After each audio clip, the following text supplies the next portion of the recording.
Hello, everyone. Welcome back to the Water Online Show. You are in the flow here with Travis Kennedy. I am your host here today, along with my illustrious colleague, Chief Editor for Water Online, Mr. Kevin Westerling. Kevin, we are back and better than ever with one of the best guests that I could have hoped for this show, talking about a topic that is top of mind for many of our readers, many of our listeners, many of our users. Who do we have today, and what are we talking about? We have Amir Cahn, a friend of Water Online, and he's the CEO of the Smart Water Networks Forum, better known to a lot of people as SWAN. And he's an obvious expert in digital technologies and digital transformation. I think specifically today we're going to be talking about a concept called data as a service, if I'm not mistaken. So correct. We're going to get a little bit more specific in terms of digital transformation. And he's not just a friend. He is, as Stephen A. Smith would say back here in the States and on ESPN, he is a dear friend. So we are happy to have him. And it's exciting because it's off the heels of the SWAN conference that took place in April in Vancouver, which I was happy to be a part of. And I wanted to give Amir, you a chance to talk about some of your takeaways from the SWAN conference, as we called it there in Vancouver, the unconference. And what were some of your highlights, some of the takeaways, and some of the thoughts that you have coming out of that? So what would you say was the top two categorical subject matter topics that were discussed in terms of panel discussions or questions asked? What were the top two or three? Yeah. First, thanks for having me. Pleasure to be here. SWAN and Water Online go way back. And Travis is, whenever we do a SWAN conference in the US, you're our prestigious MC, which makes sure everything flows well. So thanks, Travis. I really enjoyed the conference. It was our first time doing it in Vancouver in Canada. And like you said, the unconference format, so letting attendees determine the agenda the day of the event. My kind of favorite things to make it not your typical water conference, we had a cybersecurity role reversal where the utility was the cyber criminal, really involving the audience. Also off the cuff, we had a networking speed dating session where people actually shared their worst dating experience. And I loved the catch boxes. So like these foam squares that people would throw across the room just to see people's reaction. It was great. But I think one of the trends we're really seeing is on the wastewater side of things. So the wastewater track was packed, and really all the innovation happening there with AI is really great to see. Without a doubt. I mean, a lot of the highlights you just talked about, especially the throw box, which was sort of the microphone that we got to throw around around the audience so they could ask questions, and we didn't have to go running over with a microphone. I thought it was fantastic and a lot of good topics covered. One of the unique parts about the unconference as well is the fact that there were walk-up songs for the panelists and for those that were speaking. So just a quick side note before we dive into the technical aspects of the topic, what were some of your favorite walk-up songs that were utilized at the conference? Yeah, so I get some of the credit and the blame. I'm like the SWAN unofficial DJ, but we try to keep it loose and fun. And I have probably two favorites. One was Call Me Maybe for the panel on when customers become advocates. Carly Rae actually, I remember that. Yep, not quite a classic throwback, but one that takes you back. It was in Canada. She's a Canadian singer, but like in Singapore, you would have appreciated this. We had a utility panel on digital transformation, and we played Run DMC. It's Tricky. Oh yeah. Yes. Now we're kicking it back, right? Yeah. That got a lot of good reactions. Absolutely. Especially if you could see the kicks that Kevin's wearing right now, you could actually, although it's not Adidas, I will spill the beans. It's not Adidas, but that's a great choice for a great topic. A good match there. I do have the shell top Adidas though. I bet no doubt about it. You are somewhat of a sneaker connoisseur, so to speak, but back on topic. Yes. So what are we talking about here today specifically related to data as a service? I mean, maybe it's a good idea to just sort of start out with you, Amir, explaining what it actually is. Sure. So there's a lot of as a service models out there. It's really confusing. You hear like metering as a service, knowledge as a service, network as a service, software as a service. So really what all these service models have in common is that you're shifting some of the risks that a utility would normally do in terms of like data installation, hardware O&M, the data collection, data analysis from the utility to the technology provider.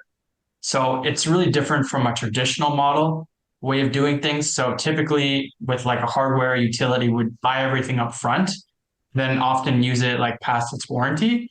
So in this kind of contract, the supplier is actually seen more as a partner. And there's connection and touch points throughout the contract, really regular communication. The cost is actually spread through the entire contract of this. DaaS is really a business model, to answer your question. It's not like a technology. And the other thing that makes it unique is that it's very performance based. So there's often service level agreements which measure different parameters like data uptime, data availability, and there can be fines if people aren't doing their end of the bargain. So really, if you want a common definition, it's seen as a partnership model in which hardware risks in terms of installation, collection, analysis is shifted from the utility to the technology provider.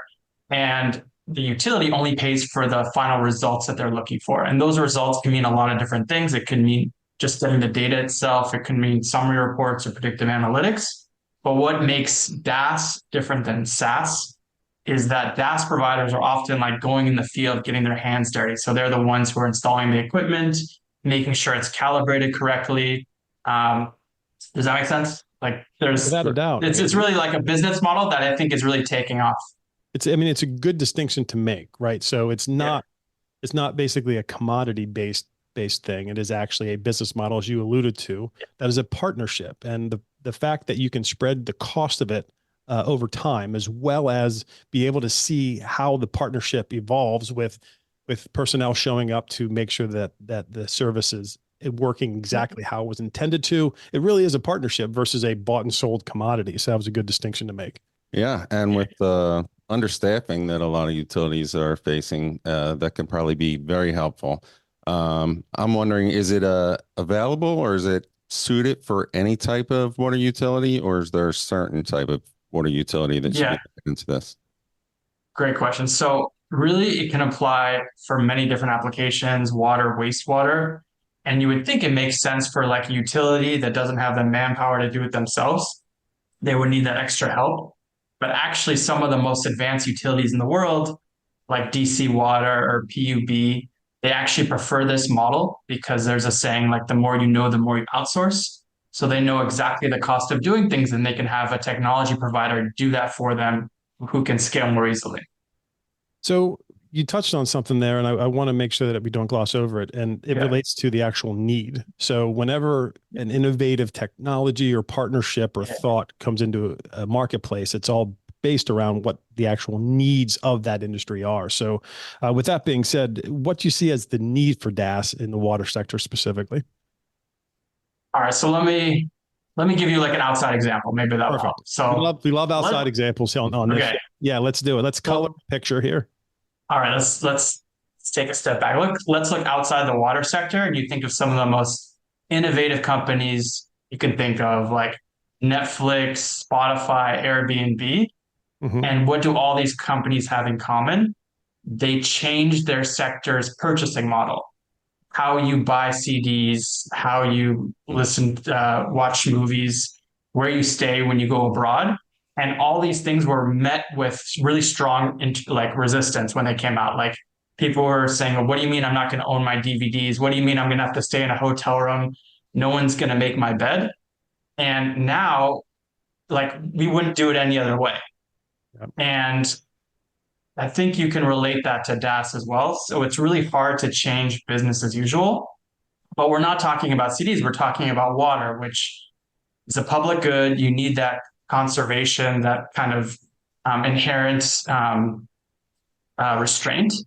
But at the same time, with the advances of big data, AI, a lot of customers are expecting their water company to be like their credit card company. So if there's a problem, they want to know right away what happened. Mm-hmm. And I think it's not in utilities' core competency really to get all these insights out of all these different sensors. And even owning these sensors can be a burden, because as soon as you own it, you have to replace the battery, you have to make sure it's transmitting correctly. So I think the need is really to shift the mindset. instead of, buying all this hardware, people should be more comfortable paying for outcomes, like the movie or music they want to listen to on demand. And really that has to do with co-creation. Reminds me a lot, and you mentioned some really great companies there. I would consider like Uber or Lyft to be another one that just sort of changed the way people live their lives. Yeah. I waited a lot too from a marketing standpoint, not to do a humble brag here, but the way Water Online 20 years ago came in and disrupted the market in terms of if you're going to market and connect in this industry, you're going to have to do it digitally moving forward. So I understand what you're saying, and I think it's a great point to make. But on that same point, where would the idea of performance-based services not work? Yes. Well, just back to Uber, they actually look to the water sector because some of their ads say as reliable as your, tap water, which is interesting. Yes, that's a fact. So the next time somebody's on Jeopardy and they get that question, like that is absolute fact. And I'm glad you brought that up. Go ahead. Yeah, no worries. So there are certain things that you wouldn't want them to be output driven. Like let's say the gym, that's a subscription model, but your gym's not going to it's not going to be based on how many calories you lose. Like they would just never do that. Although I would like to go to that gym. Absolutely. But not every subscription model can be kind of this kind of output driven approach. Yeah. And as far as getting back to the utility usage, and you mentioned DC Water, can you share another US utility DaaS example? Yeah, sure. So there's a lot of different types. I think there's like the water, the wastewater side. So I'm going to jump to the wastewater side. A really active SWAN member is called the City of Grand Rapids, Michigan. And I think they have a lot of challenges that a lot of US utilities could relate to. So they have like 6 to 8 people that do everything. They were using spreadsheets. Their collection system is over 100 years old. And because of what's going on with climate, they were dealing with really unpredictable rainfall and a high burden of I&I inflow and infiltration. So they were faced with these high fines from the EPA for noncompliance. And they realized they couldn't really do things on their own the way that they wanted. So they worked with a DaaS company called ADS, and they were able to help them really go from reactive to preventative maintenance. And the way that they did that is that ADS actually installed and managed their flow sensors. They gathered the insights for Grand Rapids, and they were paying for an SLA of data uptime. So really monitoring the monitoring stations, the rain gauges, making sure that they had like 90% data uptime. Well, it sounds great with huge benefits, but is there any situation where DaaS could go wrong? Yeah. Not to be so I don't want you. Yeah, I love that because I don't want to be seen as like a DaaS preacher. Like I for a background, I did a PhD on it, so I could talk to you guys for a while, but it's not a golden solution. It's also not for every utility. Like a utility could have its own internal solutions and not need to outsource this stuff. But a lot of utilities do struggle with big data management. But there are a lot of things that could go wrong in a DaaS contract for the utility and for the technology provider. And one term I heard, I was just in Singapore International Water Week, they're saying, I don't want dependency as a service. And I think that's really key because you can't have like a one-sided relationship. There has to be shared information, and something's going to go wrong. You need contingency planning. Like you need kind of different outs in a contract to say, like, if you're not innovating, I'm going to be able to work with someone else. And let's say you go out of business, I'm going to be able to take my data with me or own those assets. Mm-hmm. Another thing I would say is that from the vendor side, it's easy not to price your solution correctly and maybe offer like too much, too cheap. And then you're kind of stuck because these are long-term, like 5-10 year contracts. And there's this term you guys probably familiar called like TCO, total cost of ownership. Mm-hmm. And it's really important to realize, like, understanding the labor costs in terms of making repairs to detect anomalies, how much those will go on throughout the contract versus the cost of doing nothing. And I think utilities don't appreciate that cost of doing nothing enough. And so the vendor really has to make sure it's priced correctly. There could be, like in Australia, there's very stringent cybersecurity regulations in terms of like external cloud storage. So like that would also hinder a DaaS contract. And I think the one that comes up all the time is data governance. So utilities have to not like silo the solution. So they have to make sure that more than 1 to 2 people is getting value from it if it's really going to be a successful partnership. Yeah, there's two main things that I want to take away from what you said. I mean, what you said checks all the boxes. I mean, the first thing is TCO. What we're finding here at Water Online is that more and more utilities are actually looking at TCO more closely than they did 10, 15, 20 years ago. So that's a plus, right? The total cost of ownership is a factor in everything that a municipality purchases. And that includes a partnership like DaaS. I mean, the other thing that I think is important to note here is that that there's cross-departmental consults that occur within a municipality that weren't happening, again, 5, 10, 15 years ago. And I learned the extent of that at SWAN, at the SWAN conference when it was in Washington, D.C. a couple of years ago, about the rise in that. So you're right in the fact that there needs to be multiple entities and stakeholders within a municipality that are benefiting from the partnership. So I think that's a good point to make. One of the things that we are big on here at the Water Online show is simplicity. I mean, you had mentioned, Amir, that you did a PhD on the topic that you were just speaking of, and one of my many PhDs that I have. I'm kidding. I'm joking. One of the things that we'd like to do here is let's slow it down and let's talk about first step. So if you're a municipality out there and you're thinking about learning more about DaaS and what first steps to take, would you be able to set a roadmap up for what the first steps might look like? Yeah. So one good news is that we created this DaaS playbook. So it actually gives you like a great overview of like how to implement it. But that's kind of like a cop-out solution. I'll give you the that real wasn't answer. planned, by the way. I was not planning on. I would say like definitely check out that resource. It's free. It has a lot of great use cases. But I would say the first thing is that you have to define your particular challenges and needs. And that sounds simple, but it can mean a lot of different things. And one, for example, need is how much data do you actually need? And do you need data like once a day, many times a day? Because that will influence your DaaS contract. And what are your particular challenges? And what's really interesting, so I did this global utility survey, and I asked utilities, like, what are their business drivers? What are their challenges to use DaaS?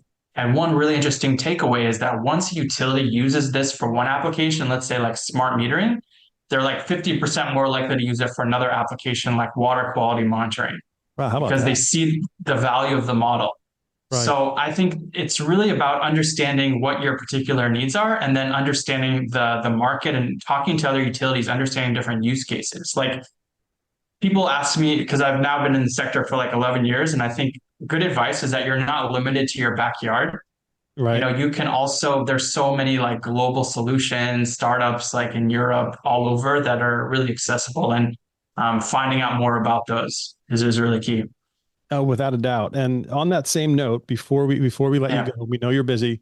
Wanted to give our audience an opportunity to know how they can reach out to you and if they want to learn about SWAN and what you have to offer.